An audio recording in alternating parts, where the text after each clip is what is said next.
everybody. Good evening, Einat, and good morning, dear friends. I'm in the middle of Spanish courses, but I told Maury that Einat Ramon, nobody else will present her to you. For me, it's a pleasure and an honor to introduce Einat to that very respectable forum. Einat and I had a long common story. I think that we are in touch more than 20 years. Both of us are a graduate of the Schechter Institute of Jewish Studies. Both of us once were rabbis, and both of us decided completely independently, but according to the same track and the same spirit of intellectual independence, decided to free ourselves of any denomination. Both of us were educators, and as we just spoke a little bit with Einat, we tried our very best, each of us in its field, to bring Israelis closer one to the other. And when we see what happened the last couple of months in Israel, we feel together extremely sad, and sometimes a feeling of failure, So before being a very important and significant lecturer, Einat is a personality on the intellectual Israeli scene. She has made a lot of breakthrough in the religious Israeli scene, and even, at the level, she was one of the first graduate rabbis, conservative graduate rabbis in the world before she left. She is a very significant intellectual, especially specialist in Eshel, in Gordon. She wrote articles and books about Gordon, about Avraham Yoshua Eshel. And at Schechter Institute, she established a fascinating program that we have begun to import to Hebraica in Mexico, connected with chaplaincy. Perhaps at the end of your meeting, Einat, you will share with the educators that you are meeting today some words about that program that we have made an attempt the first semester. It was a very successful attempt, and we certainly have the intention to widen the scope of that program. So Einat is an intellectual. She is a very significant person on the Israeli scene, and she is a very important educator. And I'm very happy to invite her to share with us her vision of what should be significant Jewish education. It's an honor, it's a pleasure, Einat, and אני מאוד שמח שאת איתנו. תודה רבה. תודה, איתן. תודה, דוקטור איתן. Let me just add that I really see myself as a Jewish educator with all the different things that I've done. This, I think, is my professional identity. And it is important that I emphasize that, because that's the capacity in which I will be teaching tonight. Today, actually, with all the different, the journeys that I've had in the Jewish people, I won't say too much about myself right now, but I started off as a secular Jew, a granddaughter of secular pioneers that came to Israel in the early 1920s. Then I became a conservative rabbi for 25 years. And today I live actually a life of an Orthodox Jew in Israel, a modern Orthodox Jew. But I think in all of my travels throughout the denominational scene in Judaism, I really was never a denominational Jew in the sense that I feel, think, I'm committed to the idea of the bringing Jews together to understand each other, to their own sources, to their own identities, but also to listen to each other and hear each other's journeys so that we will be one people. And I think this vision, it's a very complicated vision from every perspective in Judaism today, from every corner. This is really what we're struggling with these days. And I think it's a very difficult struggle wherever it is, but I would like to say that in a spiritual care scene, a pretty much were able to do that. And if you want, I will expand a little bit, speak about the spiritual care program that we opened in the course that we opened at Ibreka this last semester, which my colleague, my student and I are really moved about this. And I will, so I'm sharing with you a midrash, a piece of midrash. I will send it to you later on, so that it's part of a book that I've edited for the purpose of spiritual care. But it really touches the essence of Jewish education from my point of view. And it is about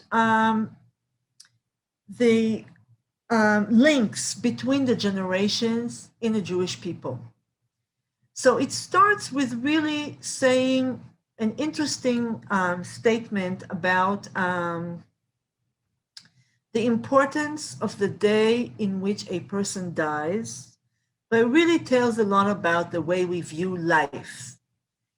When a person dies, everyone should rejoice and offer praise that he departed from the world with a good name and in peace. That is what King Solomon said in the book of Ecclesiastes. A good name is better than a fragrant oil, and the day of death than the day of birth. You find when the righteous are born, no one feels any difference.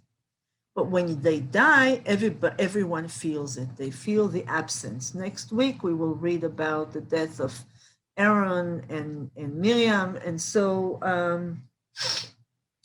there is great absence. And actually, these characters, these prophetic characters are introduced in this midrash. When Miriam was born, no one felt it. But when she died, the wail disappeared and everyone felt it. The wail attested to her death. When Aaron, the high priest, was born, no one felt it. But when he died, the clouds of glory disappeared and everyone felt it. The clouds of glory attested to his death. When Moses, our teacher, was born, no one felt it. But when he died, everyone felt it. The manna attested to his death because it stopped falling. When Joshua was born, no one felt it. But when he died, everyone felt it. As it is said, they buried him on his own property, north of Mount Gash. I will skip the geographic comment here. What is Mount Gash? But the bottom line of the Midrash is when Samuel was born, no one felt it, but when he died, everyone felt it, as it is said, and Samuel died, and all Israel gathered, and made, just a second, I'm moving the text, and made lament for him. So I've explained in the book, just a second, I want to I've explained in the book what this midrash is about. The midrash suggests that the death of a righteous person is an occasion more momentous than his own birth. A person who manages to live with good name, that is, an untarnished reputation, leaves a mark on the world. And this is the main sentence here, leaves a mark on the world when they die.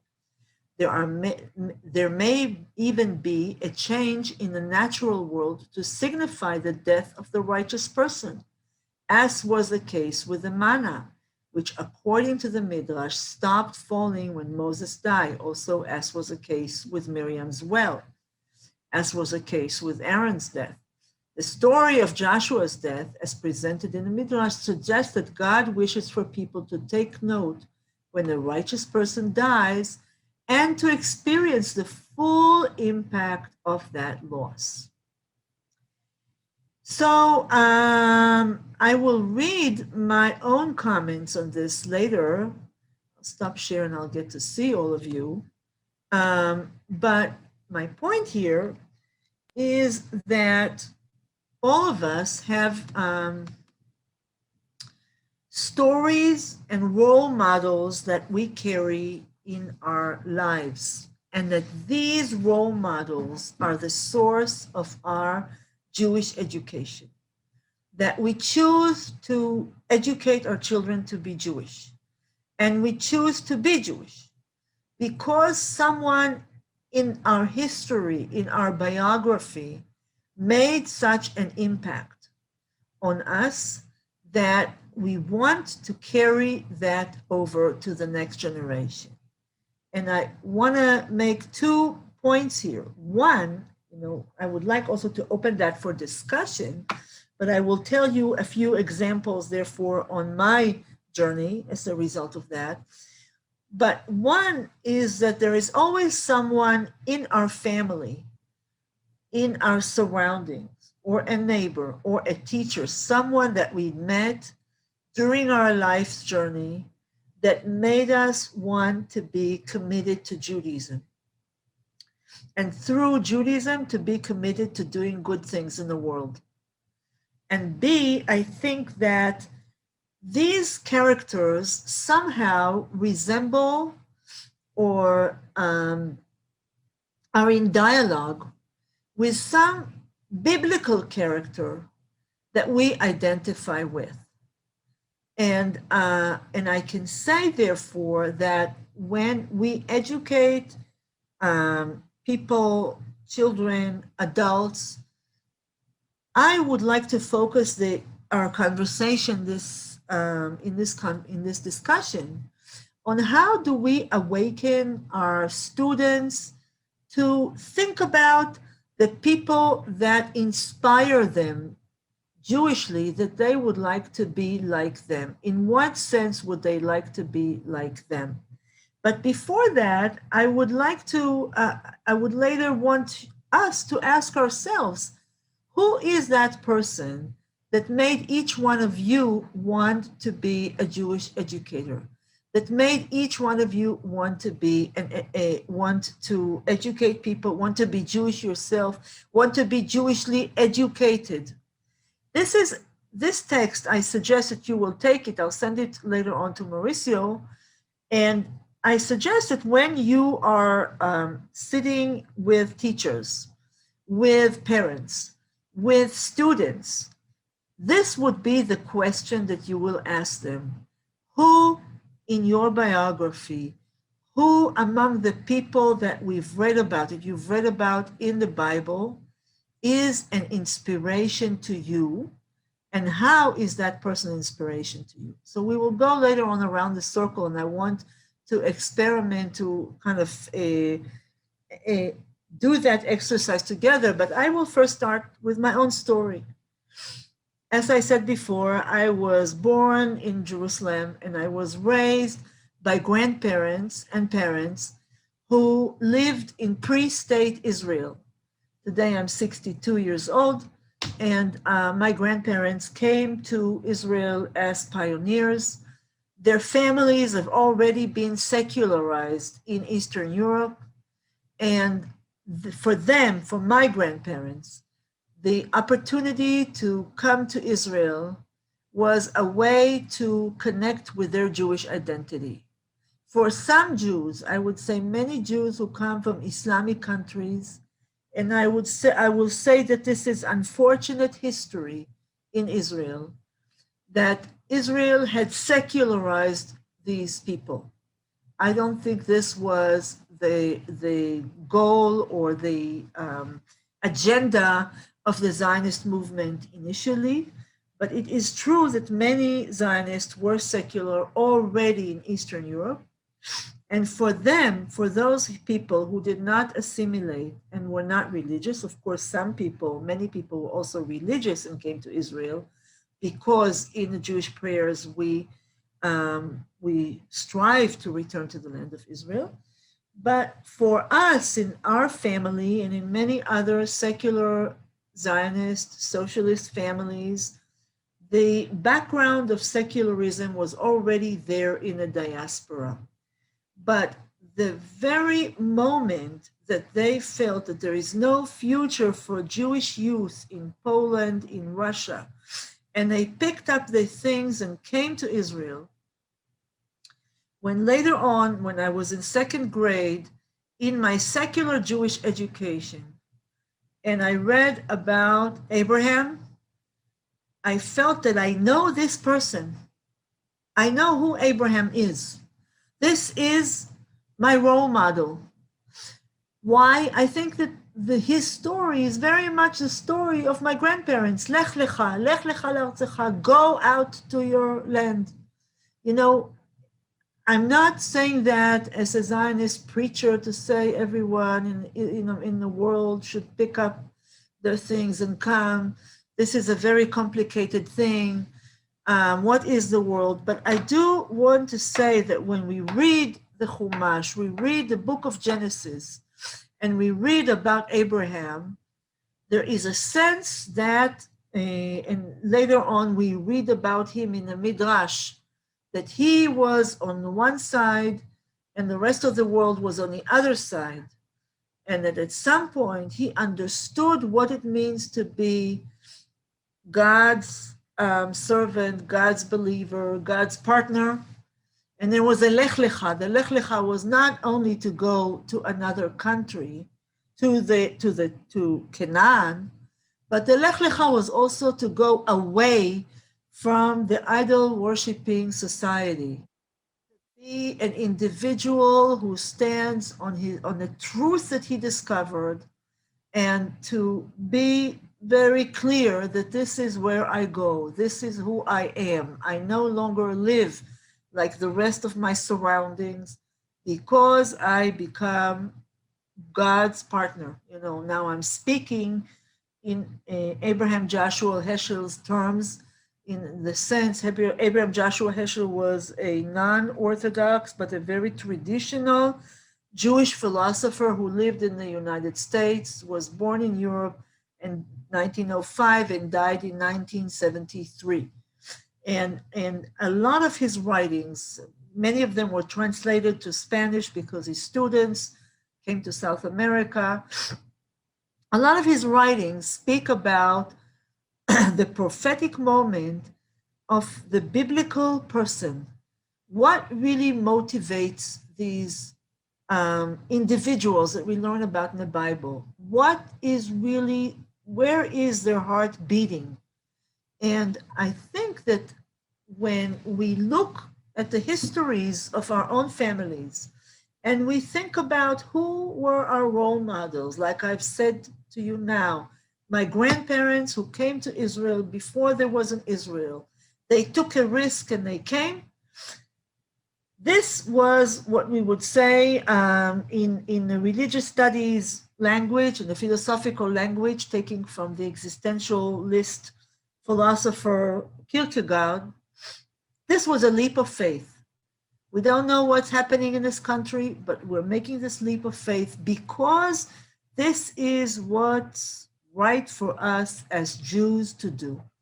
And in that sense, every Jew, everywhere in the world, without minimizing the importance of the land of Israel in Judaism, every Jew that chooses to take upon himself or herself obligations that make that person, clearly Jewish, and therefore differentiate that person from the rest of the society, has this journey of Lech Lecha. This is a personal decision.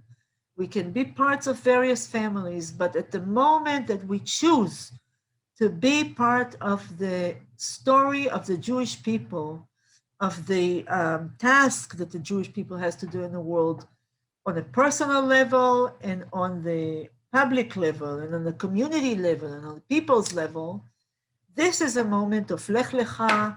We are going away from a certain normative living of all the people in the world, and we're taking upon ourselves some kind of what we say in Hebrew, shlichut, a certain task, a certain call that we have to carry on. And this also is intertwined with a particular way of living, which is set up by the Torah. And once again, I'm not getting into the details because most Jews in the world are not at the moment clear as to what the Torah really demands of us.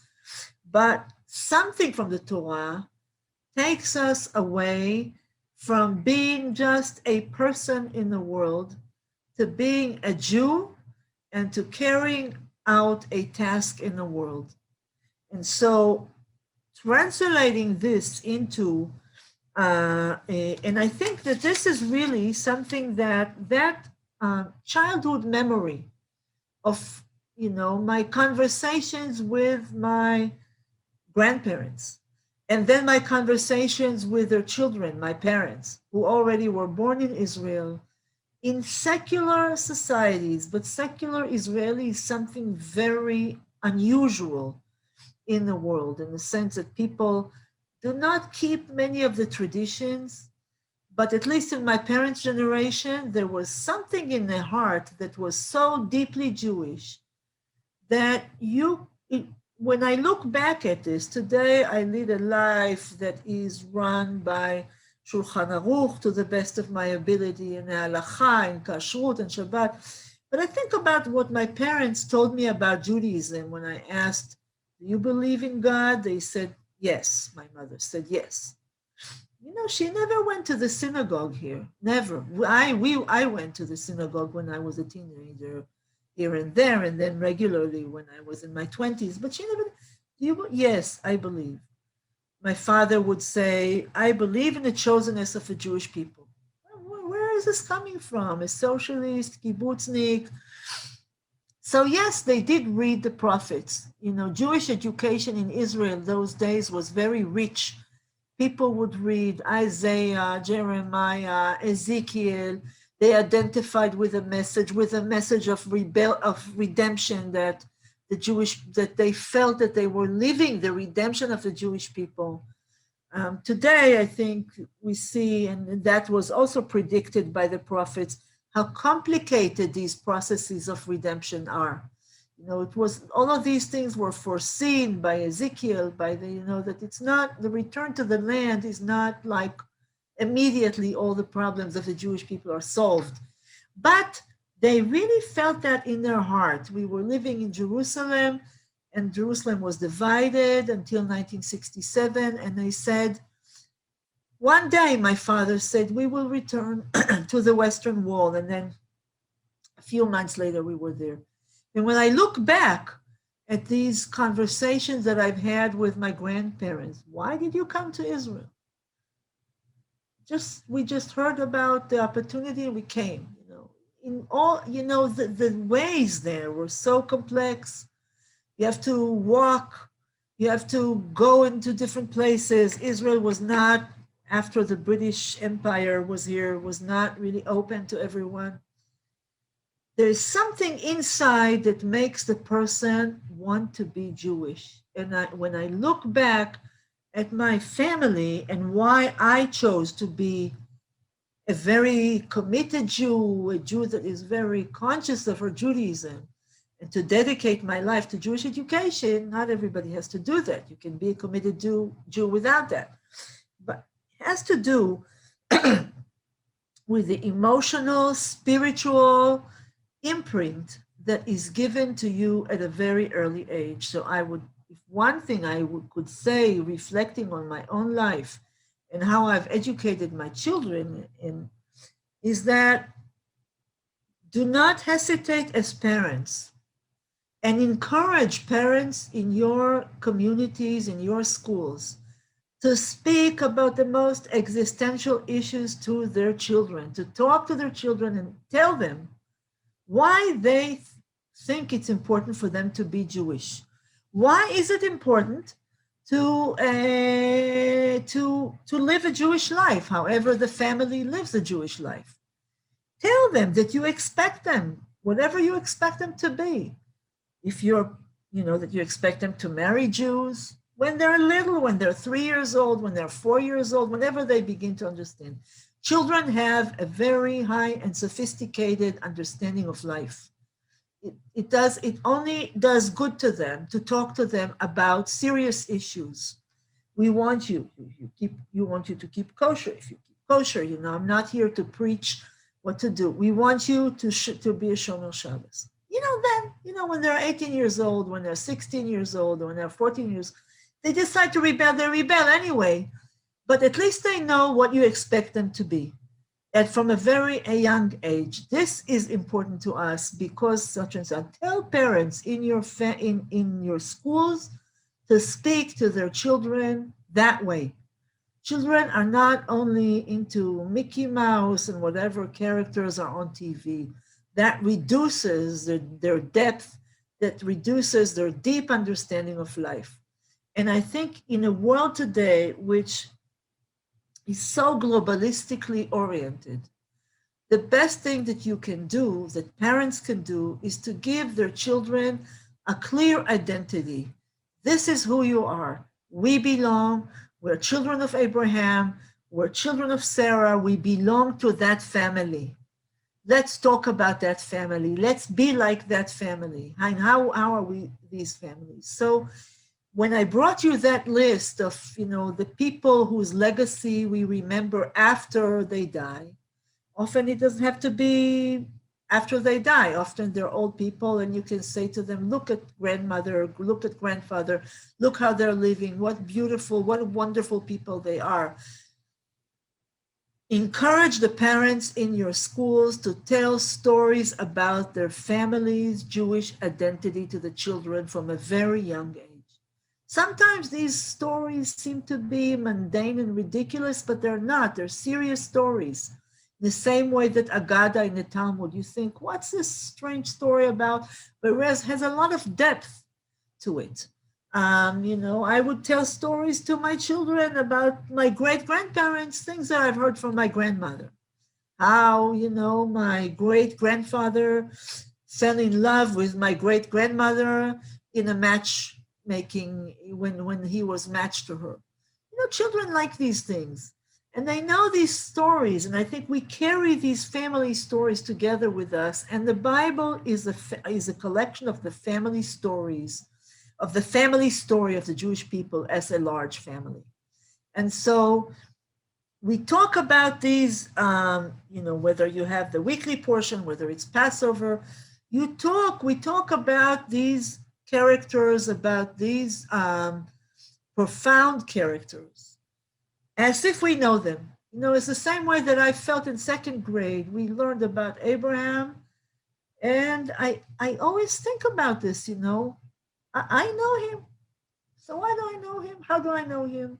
I know him because I'm a descendant, because there is something I would say also mystical about that. But if I want to make it a rational point out of this, is the concept that I think that my ancestors resembled, the ones that I knew resembled him and his story and Sarah's story, the whole concept of Lech Lecha and choosing to be a Jew. So that is one thing. The second thing is I would also ask students, teachers, administrators in education, what would you like to transmit? Look, all these people transmitted some legacy to the next generation. And it's never too early to ask that question, because already a 10-year-old person who cares about being Jewish, you can ask that person, that child, what would you like to transmit? What would you like to continue in the Jewish tradition? Judaism is a religion of continuity. Every culture is a religion of continuity. But we're really conscious of what it is. What would you like to transmit from your life to the next generation? When you grow up and you become a father, when you grow up and you become a mother, what is it that you would like to transmit? This is a topic for conversation. Not every time, people like to play soccer, they like to have fun, they have to, do. But I think when you have these opportunities, when you teach a text, when you have conversations, when you teach a holiday, what it is that you like about Judaism that you would like your children to be. Don't hesitate to, for the young generation to think about themselves as potential parents and grandparents. Let's not hesitate to ask children, young and middle school and adolescents, the serious educational questions. What are you taking from the previous generation? What would you like to transmit to your previous generation?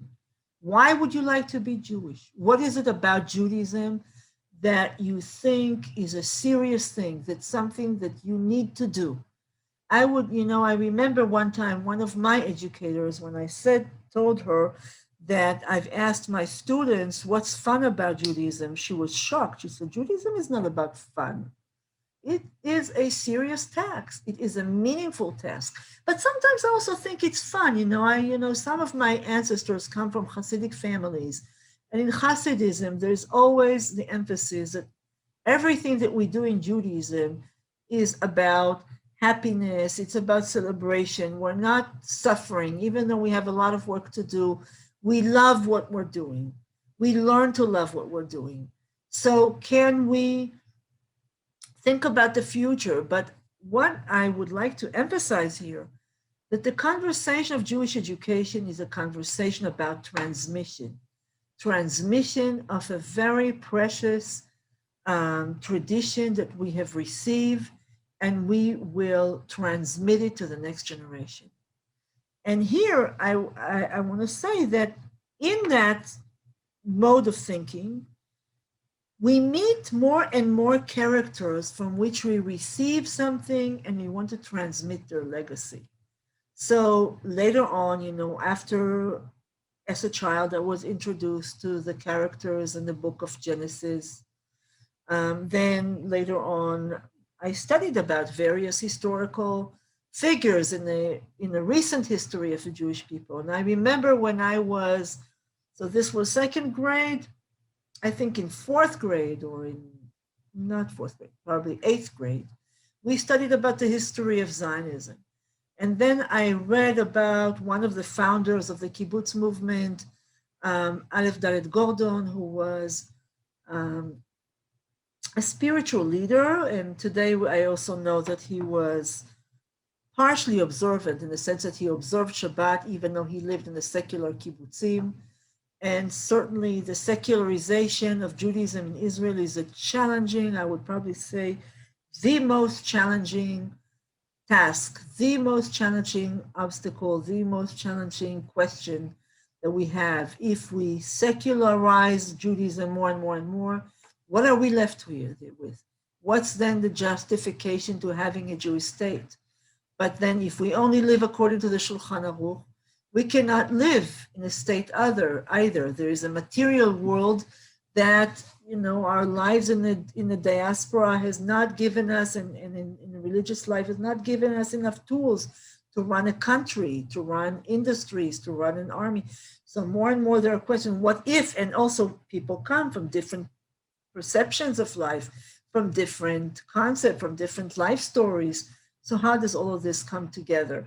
That is definitely a challenging thing. But I want to say that when you dig into the secular cultural history of Israel, you find many people who are deeply religious in that sense that I said before, that they are transmitters of the Abrahamic message, that we have our own unique culture, and that culture is different than the culture of other people, and that it contributes to other people by being unique. We contribute to the world by being who we are, and not by annulling who we are in front of the other cultures, other people.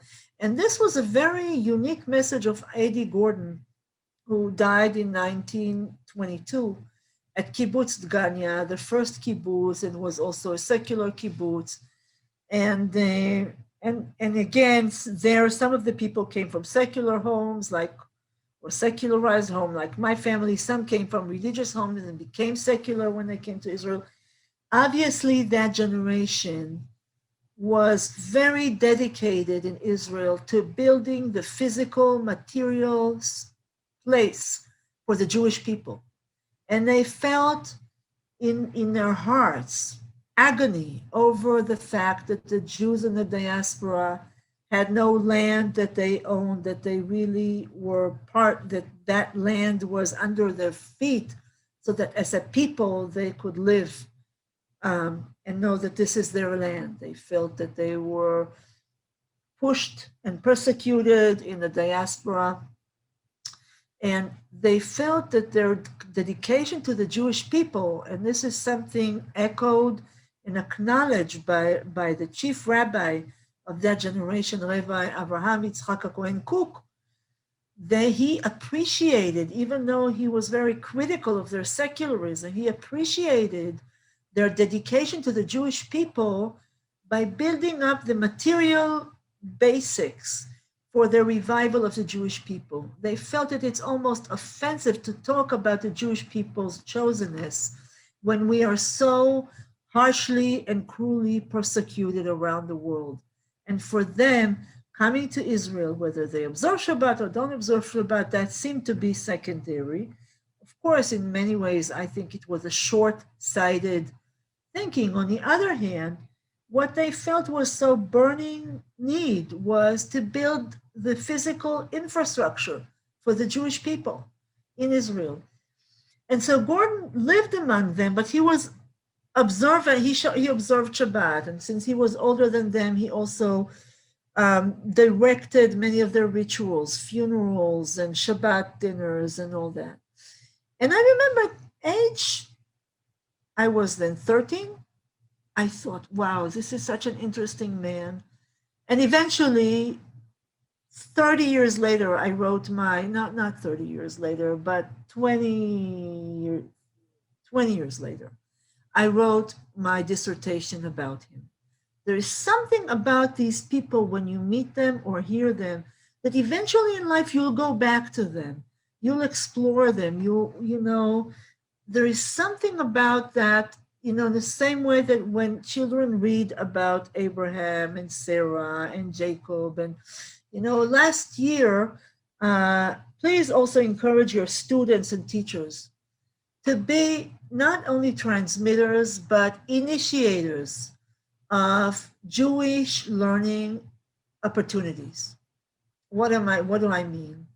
Last year, after the COVID year, we were in closures, in and out, this and that.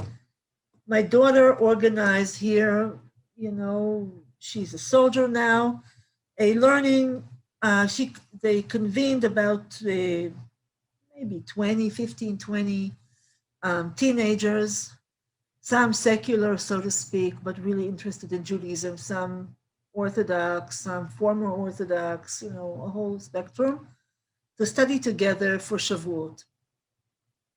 And it was late at night. I'm already not in the mode that I could stay up all night without taking short naps. So when I was taking a nap, I heard from the other room, one of the guys here, like a 21-year-old person, another friend, a woman friend, brought passages about King David.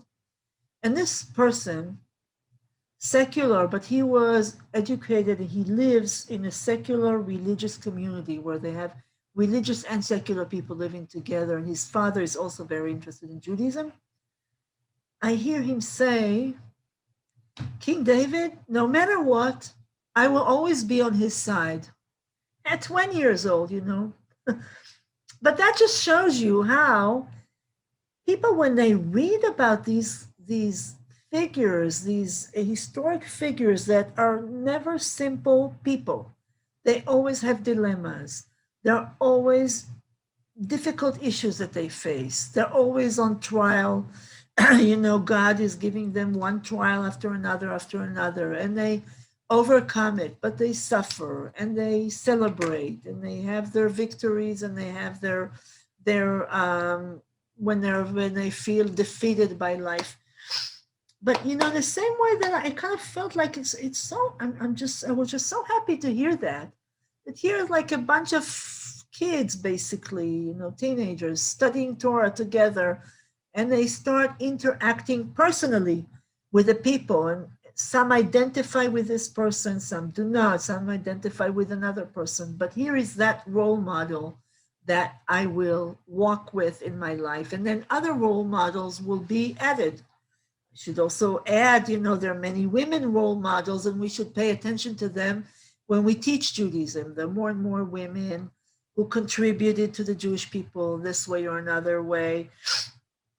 You know, they were, whether in the Orthodox world, whether in a non-Orthodox world. Please explore these women, whether part of your immediate community, whether not part of your immediate community. You know, there was a woman who was a Rosh Yeshiva at Kurdistan, Osnat Barzani, very interesting figure. On the other hand, and a very inspiring person, you know, in a situation where there was very little material good. She was assigned by her father to lead the yeshiva. And I want to also emphasize, she did not change anything in halakha. You know, the prayers were the same prayers. 10 men were counted for minyan, but she was very learned. And because she had no brothers, she lived in this remote place. She was a Rosh Yeshiva.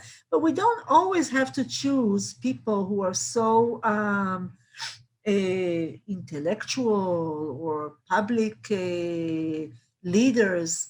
You know, when we talk about women, it could be our grandmother who fought to keep a Jewish family, and what it is that she did, and what were the trials she went with. How did people struggle with illness? How did people struggle with immigration? How can they be inspiring? I always think about my great-grandmother in the United States, in Russia. Russia was then like the United States in the 19th century. How my grandmother would tell stories about what a dedicated mother she was, and her husband was traveling throughout Russia and building railroads, and she basically educated 5 children and gave them a strong sense of identity and a strong sense of family, and how they came in 1923, then a woman 53 years old and not healthy to Israel. So, you know, these women in that sense, and men, they don't have to be big leaders. They don't have to be a Ben Gurion to be role models. On the contrary, we learn from our neighbor. We learn from people who have integrity to be the kind of people that we want to be. And in the end, we will be who we are. We will not be them.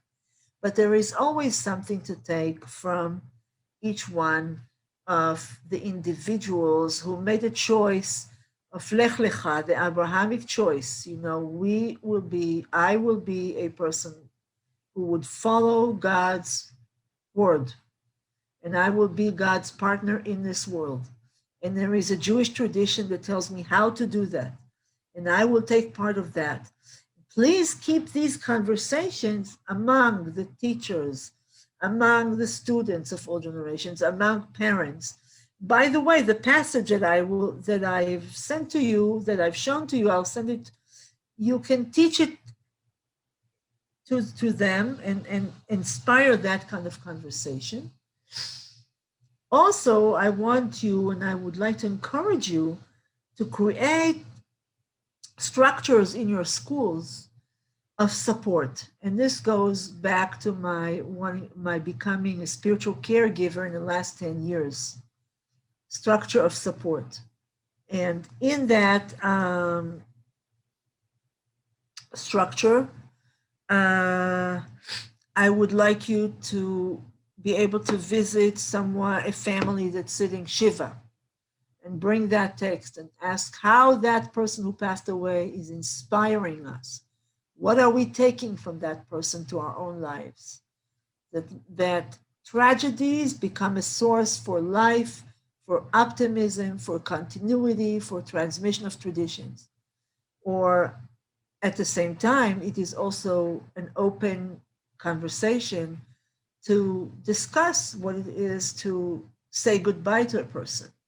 But I would like to suggest that schools would be supporting places. Okay? So anyone would like to comment or share maybe your own stories or journeys in light of this text? You want me to put the text again, or or you want to ask me questions?